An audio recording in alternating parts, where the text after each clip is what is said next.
जय हिंद। स्वागत है आपका गुप्ता एग्जाम यूट्यूब चैनल पर। आज की क्लास में देखेंगे बौद्ध साहित्य से संबंधित तथ्य को, जिसमें जातक, पीटक, निकाय आदि शब्दावली के क्या अर्थ होते हैं, इसके बारे में। प्राचीन भारतीय इतिहास के स्रोत के रूप में बौद्ध साहित्य का विशेष महत्व है। इसमें जातक, पीटक और निकाय आदि आते हैं। जातक, पहला जातक। बौद्ध साहित्य का सबसे प्राचीन अंग कथाएं हैं। जातकों की संख्या 547। जातक में भगवान बुद्ध के पूर्व जन्म की काल्पनिक कथाएं हैं। काल्पनिक होने पर भी ये अपने समय और उससे पूर्व के समाज का चित्र हमारे समक्ष प्रस्तुत करती है। ईसा पूर्व प्रथम शताब्दी तक इनकी रचना हो चुकी थी। यह तथ्य सांची के स्तूप पर उत्कीर्ण दृश्यों से स्पष्ट है।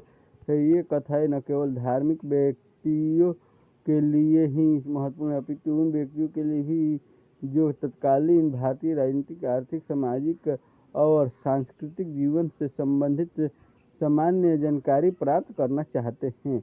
यद्यपि मौलिक जातक संग्रह तो विलुप्त हो गया, परंतु जातकों का ज्ञान हमें इन पर लिखी गई एक टीका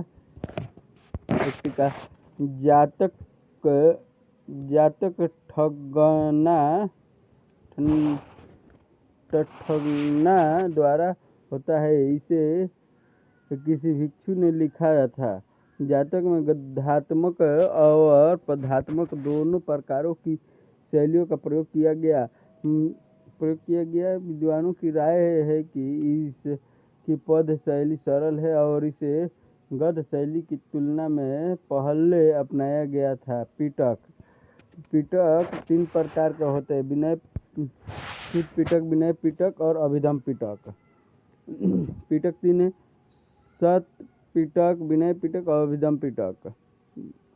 इन्हें त्रिपिटक के नाम से पुकारा जाता है। गौतम बुद्ध के गया में निवाण प्राप्त करने के बाद इसकी रचना की गई। सत पिटक में महात्मा बुद्ध के उपदेश संकलित किए गए हैं।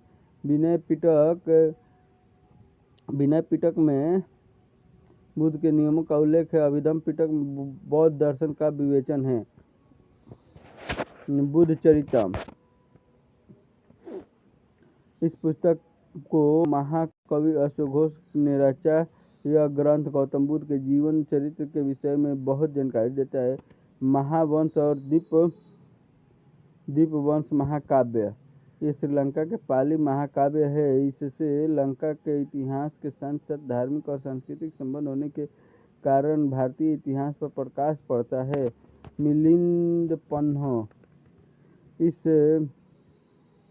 इस बौद्ध ग्रंथ में बैक्ट्रियन और भारत के उत्तर पश्चिमी भाग पर शासन करने वाले हिंदू यूनानी शासक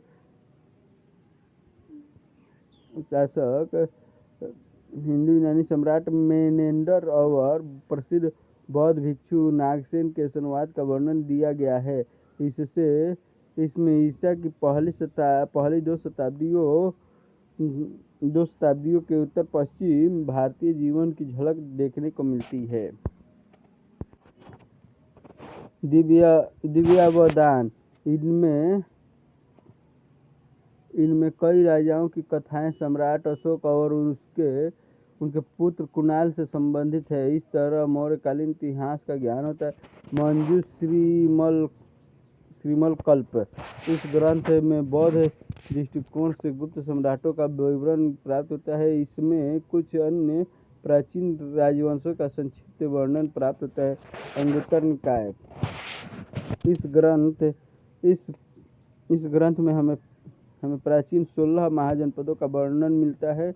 ललित विस्तार और वैपुल्य सूत्र, इन दोनों पुस्तकों से भी बौद्ध धर्म के बारे में हमें ज्ञान प्राप्त होता है।